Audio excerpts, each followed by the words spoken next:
Hey, Rudy, you got any thoughts on, when you're just starting off with a new, relationship, how to establish trust, from the beginning? I like to be, and I think we overuse the word transparent, but I like to communicate the importance of trust early.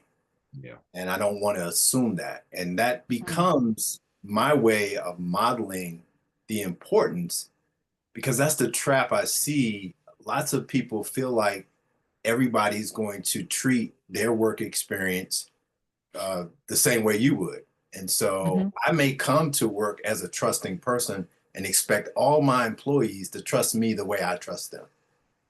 And that's a fantasy.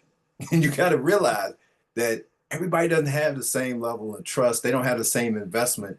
And so some of what you do to message your vision, some of what you do to intentionally message how important trust is, I think has to be done very, very early. And I actually try to over communicate that. Again, we talked about using the Teams acronym and letting people know at the beginning, for example, of a monthly meeting or any one-to-ones that, hey, you know what we're about here? We're about excellence. That's what we're always about, whether we're talking about a win or whether we're talking about an area of improvement, that our team is about excellence. And so the more people hear that, the more I believe it can stick. And so that's one of the things that I do. I over communicate those aspects of teamwork. So I just picked up two new things that I want to build into my like discovery calls and my first conversations. And that's going to be, do you trust me? And it's like the answer probably no, or kind of, because you're starting off. But then the follow-up question, what do you need to see from me in order to Mm. because That's most people, powerful. if you think about it, it's like, okay, yeah, I need you to show up on time. I need you to be consistent with your work. But if you can get somebody to articulate, this is what I need, then you don't have to guess at it. You can just say, okay, I'm gonna do my best to deliver those things to you.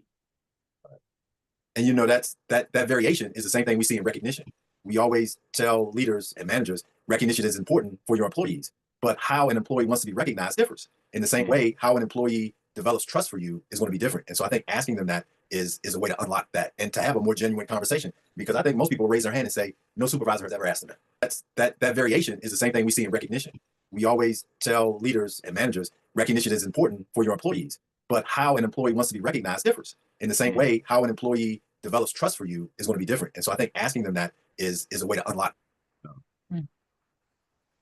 So the number two thing with the E is all about empowerment, and I think that is really important, especially as a vendor. When I'm starting with somebody, I ask like, what am I empowered to do?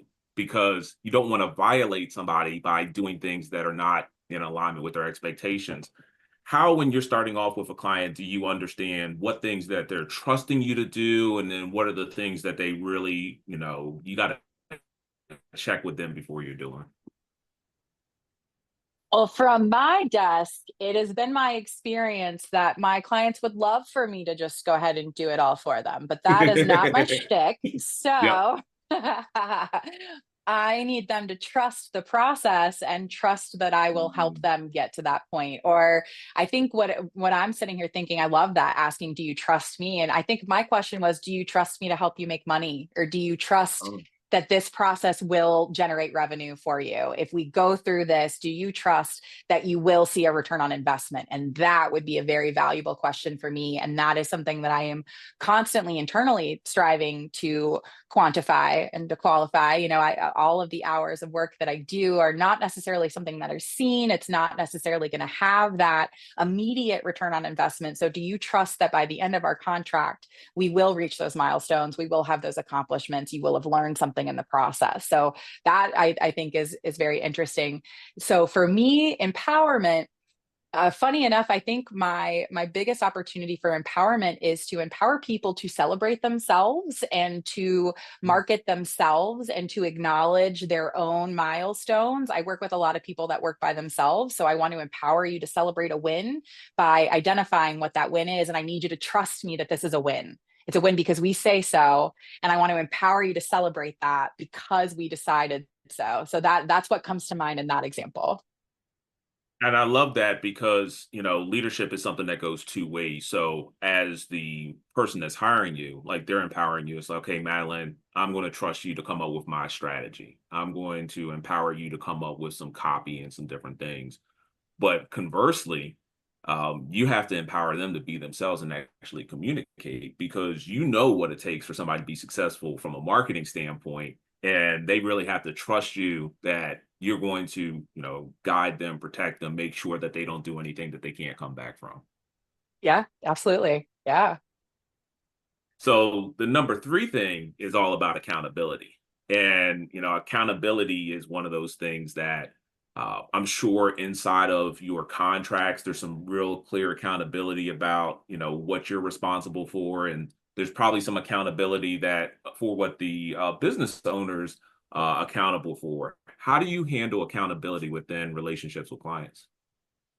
That one's one of my favorite ones, and that I'm big on analytics. So one of the calls that is going to be on your radar when you're working with me is we're going to have a dedicated call where we actually look at performance. And that's where accountability really comes in, because it's we did this and it worked or did not work because of. It's not, I wonder if this worked or could this have worked. We know if you complete the steps and you don't have the experience that you were expecting, there's an opportunity to make a change, to make an adjustment.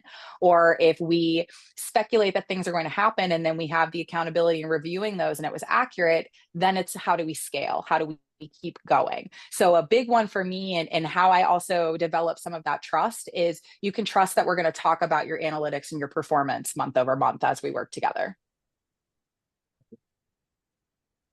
What I love about that is, Yeah. go ahead.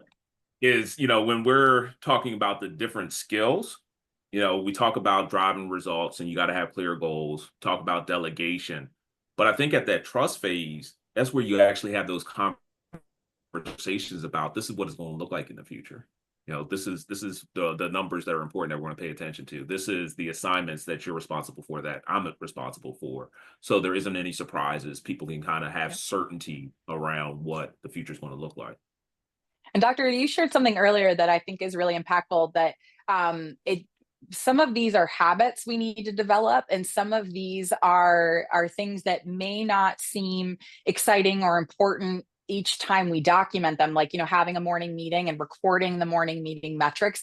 Day over day, that may seem like just another thing you do, but ultimately you've got this full record of everything you've accomplished. You've got notes with dates and team members and all of those that only took a couple of seconds each day, but would have taken forever if you tried to sit it down and do it all at one time. So by having the discipline to document things and intentionally making those notes, I think that's another way to not only build trust, but in trusting yourself in that things actually happened the way you thought they did, because you're documenting in real time, right? It's not just a summary of what you remember happened. It's actual documents about things that happen over day. And I think that that's really incredible for discipline, and that helps build trust amongst the team as well. Don't always trust your memory, right? So if we have these notes, we trust the process, we can check our notes, all of that. I think that that's phenomenal to bring up again as well.